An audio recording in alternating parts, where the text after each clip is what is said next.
সালামু আলাইকুম। একজন শিক্ষক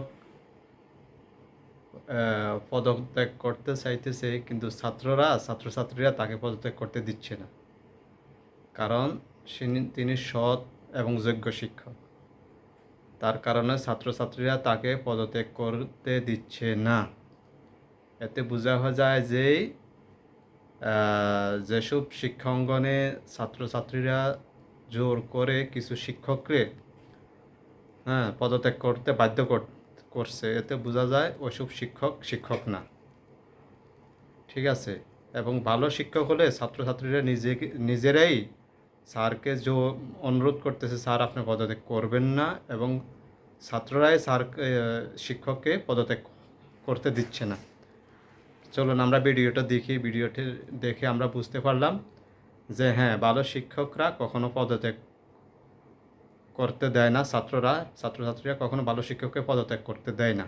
চলুন আমরা ভিডিওটা দেখি, তাহলে বাকিটা বুঝতে পারবেন। ঠিক আছে, ওকে, আল্লাহ হাফেজ। কিন্তু আমাদের একটাই কথা, আমরা স্যার আপনাকে হারাতে আপনাকে বেরোতে দিব না আমরা।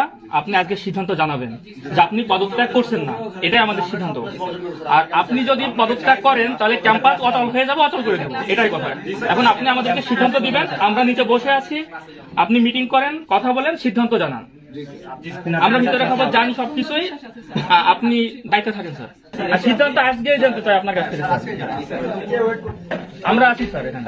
আপনি সকল কিছুর ঊর্ধ্বে আমাদের শিক্ষক, অভিভাবক, এই বিশ্ববিদ্যালয়ের সবার আগে আমাদের কথা, বিশ্ববিদ্যালয়ের কথা স্যার ভাবেন। এর জন্য আপনার যেটা প্রয়োজন স্যার, আমরা সেটাতে রাজি আছি। আমাদের স্যার আপনার প্রতি সম্পূর্ণ বিশ্বাস আছে যে স্যার কখনোই কোনো অন্যায়কে প্রশ্রয় দিবে না, কোনো অন্যায় মেনে নিবেন, এবং আমরা কখনো এটা স্যার শুনি নাই, দেখি নাই, জানিও নাই। তাই স্যার আপনার প্রতি আমরা সম্পূর্ণ বিশ্বাস রেখে আমরা এতটুকু আপনাকে স্যার নিশ্চিত করে যাচ্ছি যে আমরা আপনার সাথে আছি, আপনি আমাদেরকে ছেড়ে যেতে পারেন। মানে আপনি শুধুমাত্র ব্যক্তিভাবে চিন্তা না করে আমাদের অভিভাবক হিসেবে একটু চিন্তা করবেন স্যার। তোমাদের অভিভাবক হিসেবে চিন্তা করি বিধায় আমি এখন পর্যন্ত আছি। তোমাদের কাছে আমার অনুরোধ, আমার কথা একটু ভাবো। আমি একজন মানুষ, আমার লেভেল অফ স্ট্রেস কি পরিমাণে আমি নিতে পারবো সেটাও একটু ভাবনার বিষয়। আমার তো সময় দেয়। স্যার আমাদের যতক্ষণ থাকা লাগে আমরা থাকতে রাজি আছি স্যার। আপনি যে কয়দিন থাকা লাগে, যে কয়দিন, আমাদের সমস্যা নেই, আমরা আছি স্যার।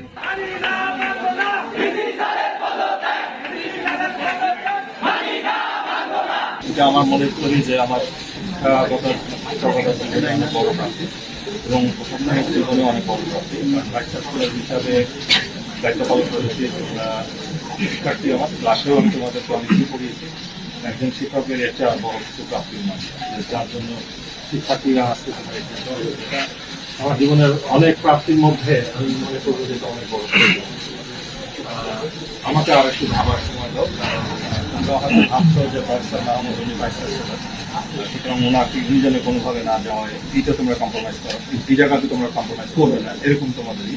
এখন এই জায়গাটা হতে গেলে যে জিনিসটা প্রয়োজন সেটা হচ্ছে আমি একা না।